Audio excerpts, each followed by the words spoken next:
Hello students, last class में हमने देखा कि इनेट इम्यूनिटी या सहज प्रतिरक्षा के लिए शरीर में 4 प्रकार के अवरोधक पाए जाते हैं, जिनकी वजह से ये सहज प्रतिरक्षा या स्वाभाविक प्रतिरक्षा उत्पन्न होती है। यानी कि 4 प्रकार के अवरोधक होते हैं जो इस सहज प्रतिरक्षा या इनेट इम्यूनिटी के लिए उत्तरदायी होते हैं। तो इसके अंतर्गत लास्ट क्लास में हमने फिजिकल बैरियर या शारीरिक अवरोधक के बारे में पढ़ा था। तो उसमें हमने देखा कि जो फिजिकल बैरियर होते हैं वो 2 होते हैं। एक होता है स्किन यानी कि त्वचा, और दूसरा जो फिजिकल बैरियर है वो है श्लेष्म झिल्ली या म्यूकस मेम्ब्रेन। आज हम उसी के आगे सेकंड बैरियर यानी कि फिजियोलॉजिकल बैरियर्स के बारे में पढ़ेंगे। ठीक है, तो फिजियोलॉजिकल बैरियर्स को ही प्रकारिकीय अवरोधक भी कहा जाता है। तो अब हम इनके बारे में देखते हैं कि ये क्या है। तो जो फिजियोलॉजिकल बैरियर्स होते हैं इसके अंतर्गत कई बैरियर या अवरोधक होते हैं, जिसमें कि फर्स्ट है आमाशय या स्टमक में बनने वाला HCl अम्ल यानी कि हाइड्रोक्लोरिक अम्ल। तो ये जो HCl होता है ये उच्च अम्लीय होता है, जिसके कारण कि आमाशय या स्टमक का जो pH मान होता है वो 1.5 से 2.0 होता है। यानी कि ये हाईली एसिडिक एटमॉस्फेयर होता है स्टमक या आमाशय का। तो यदि कोई जीवाणु या सूक्ष्म जीव हमारी आहार नाल से होते हुए आमाशय तक पहुंच भी जाता है तो इतने उच्च अम्लीय माध्यम में वो जीवित नहीं रह पाएगा और नष्ट हो जाएगा। तो ये हो गया फर्स्ट, आमाशय में बना अम्ल HCl। सेकंड जो फिजियोलॉजिकल बैरियर है वो है कर्ण या ईयर में पाई जाने वाली ग्लैंड, जिसको कि सेरुमिनस ग्लैंड कहा जाता है। हमारे कान में जो ग्लैंड पाई जाती है वो सेरुमिनस ग्लैंड कहलाती है, जिसमें कि सेरुमिन पाया जाता है। सेरुमिन जिसको हम ईयर वैक्स कहते हैं, यानी कि कान में वैक्स के जैसा एक पदार्थ होता है।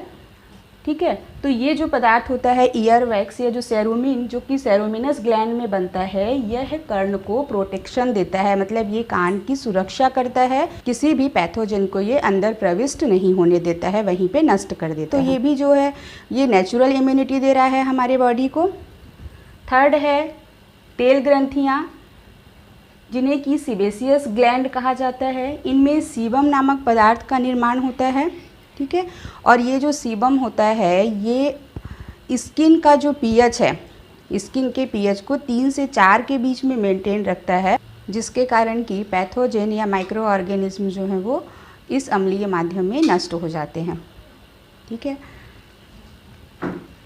इसी में आगे है आँखों की अश्रु यानी कि टीयर्स। ओरल कैविटी के अंदर सलाइवा होता है, उसमें लाइसोजाइम एंजाइम उपस्थित होता है जो एंटीबैक्टीरियल होता है। यह जीवाणु की झिल्ली को तोड़ देता है। तो आँखों के जो अश्रु होते हैं, आंसू होते हैं, ओरल कैविटी मुख गुहा में सलाइवा पाया जाता है। ठीक है, और इस सलाइवा में लाइसोजाइम एंजाइम होता है जो कि एंटीबैक्टीरियल होता है। ठीक है, तो ये एंटीबैक्टीरियल होने के कारण बैक्टीरिया या किसी भी माइक्रोब्स को किल कर देता है, उसे मार देता है। नेक्स्ट है इसी में बाइल या पित्तरस। यह भी सूक्ष्म जीवों को मार सकता है। जो बाइल होता है या जो पित्तरस जिसको हम बोलते हैं, वह भी माइक्रो ऑर्गेनिज्म को नष्ट कर देता है। तो इस प्रकार से हम देख रहे हैं कि ये सब नेचुरल इम्यूनिटी हैं, सहज प्रतिरक्षा हैं, जो हमारी बॉडी में पाई जाती हैं, जो जन्मजात होती हैं और ये हमारे शरीर को प्रोटेक्शन देते हैं। ठीक, अब इसके बाद हम देखते हैं थर्ड बैरियर जो कहलाता है सेल्यूलर बैरियर या कोशिकीय अवरोधक जिसको कहते हैं। ये जो कोशिकीय अवरोधक या सेल्यूलर बैरियर्स होते हैं ये सहज प्रतिरक्षा के महत्वपूर्ण कारक होते हैं। हमारे शरीर में ये 2 प्रकार के होते हैं, जिसमें पहला है भक्षक अवरोधक या फैगोसाइटिक बैरियर। तो ये जो फैगोसाइटिक बैरियर है ये सहज प्रतिरक्षा का महत्वपूर्ण कारक होता है। शरीर में फैगोसाइट्स 2 प्रकार के होते हैं, मतलब कि शरीर में पाए जाने वाले फैगोसाइट्स या भक्षकाणु जो होते हैं वो 2 प्रकार के होते हैं। पहला है श्वेत रुधिराणु जिसको कि WBC या ल्यूकोसाइट भी कहा जाता है, और दूसरा है मैक्रोफेजेस। भक्षकाणु श्वेत रुधिराणु 2 प्रकार की होती हैं। जो फैगोसाइटिक ल्यूकोसाइट्स हैं वो 2 प्रकार की होती हैं, न्यूट्रोफिल या पॉलीमार्फो न्यूक्लियर ल्यूकोसाइट जो कि PMNL कहलाता है, तथा मोनोसाइट्स श्वेत रुधिराणु या ल्यूकोसाइट ही हमें दैनिक संक्रमण से बचाते हैं। किस प्रकार से ये बचाते हैं? जब शरीर में कोई संक्रमण हो जाता है तो संक्रमण की स्थिति में ये ल्यूकोसाइट या श्वेत रुधिराणु जो हैं वो काफ़ी संख्या में काफ़ी ज़्यादा बढ़ जाते हैं और ये कोशिकाओं से निकलकर अंतरकोशिकीय अवकाशों में आ जाते हैं और वहाँ पर आकर ये पैथोजन या रोगाणुओं का भक्षण करके उन्हें नष्ट कर देते हैं। तो इस प्रकार से जो ल्यूकोसाइट हैं वो हमें दैनिक संक्रमण से बचाते हैं। ठीक है। अब सेल्यूलर बैरियर्स के अंतर्गत जो दूसरा प्रकार है वो कहलाता है नेचुरल किलर सेल्स या प्राकृतिक मारक कोशिकाएं। इन्हें एनके सेल्स भी कहा जाता है।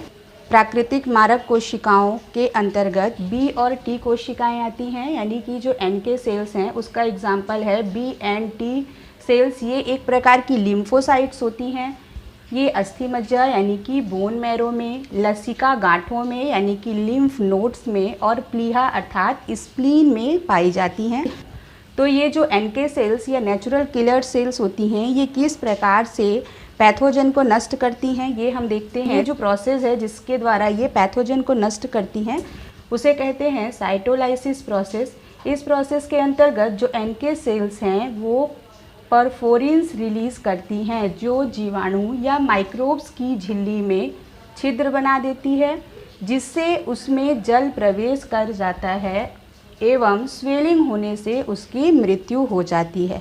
तो इस प्रकार से ये एनके सेल्स या नेचुरल किलर सेल्स जो हैं वो साइटोलाइसिस प्रोसेस के द्वारा माइक्रोब्स या जीवाणुओं को नष्ट करती हैं। अब इसके बाद फोर्थ और लास्ट बैरियर कहलाता है साइटोकाइन बैरियर या इसे साइटोकाइन अवरोधक कहेंगे। ये इनेट इम्यूनिटी के अंतर्गत सबसे इम्पॉर्टेंट बैरियर्स होता है। ये अलग अलग प्रकार के होते हैं, जैसे कि इंटरल्यूकिन्स जो कि ल्यूकोसाइट है, इसी प्रकार से लिम्फोकाइनिन्स जो लिम्फोसाइट्स होते हैं, और इसी में है इंटरफेरॉन्स। ठीक है। इंटरफेरॉन्स जो है वो काफ़ी इम्पॉर्टेंट है। साइटोकाइन बैरियर के अंतर्गत इंटरफेरॉन्स से ज़्यादा इम्पॉर्टेंट है। तो ये एक प्रकार के एंटीवायरल प्रोटीन्स होते हैं, यानी जो इंटरफेरॉन्स होते हैं वो एक प्रकार के एंटीवायरल प्रोटीन्स होते हैं। वायरस संक्रमित कोशिका द्वारा स्रावित प्रोटीन्स को इंटरफेरॉन्स कहते हैं। यह एक उत्कृष्ट साइटोकाइन बैरियर है जो आसपास स्थित नॉर्मल सेल्स को इन्फेक्शन से बचाते हैं। ठीक है। तो इसको यहाँ पे आप लोग समझिए। यहाँ पर देखिए ये एक सेल है। हम ये मानकर चलते हैं कि ये जो सेल है ये वायरस इन्फेक्टेड सेल है। तो वायरस इन्फेक्टेड होने के कारण ये एक प्रोटीन का स्राव करेगी जिससे कि इंटरफेरॉन्स कहेंगे। ठीक है। अब ये जो इंटरफेरॉन्स होते हैं ये अपने आसपास स्थित नॉर्मल सेल्स को, अब ये जो इंटरफेरॉन्स हैं ये एंटीवायरल प्रोटीन्स हैं। ठीक है। ये जो इंटरफेरॉन्स है ये क्या हैं? ये एंटीवायरल प्रोटीन्स हैं। ये अपने आसपास, इधर हम मान रहे हैं कि इस सेल्स के चारों ओर जो सेल्स स्थित हैं वो नॉर्मल सेल हैं। ठीक है। तो इंटरफेरॉन्स जो होते हैं वो एंटीवायरल प्रोटीन होते हैं। तो ये अपने आसपास स्थित नॉर्मल सेल को इन्फेक्शन से या संक्रमण से बचाते हैं। ठीक है। तो ये हो गया इंटरफेरॉन्स। इस प्रकार से हमारा ये टॉपिक कंप्लीट हुआ। Thank you.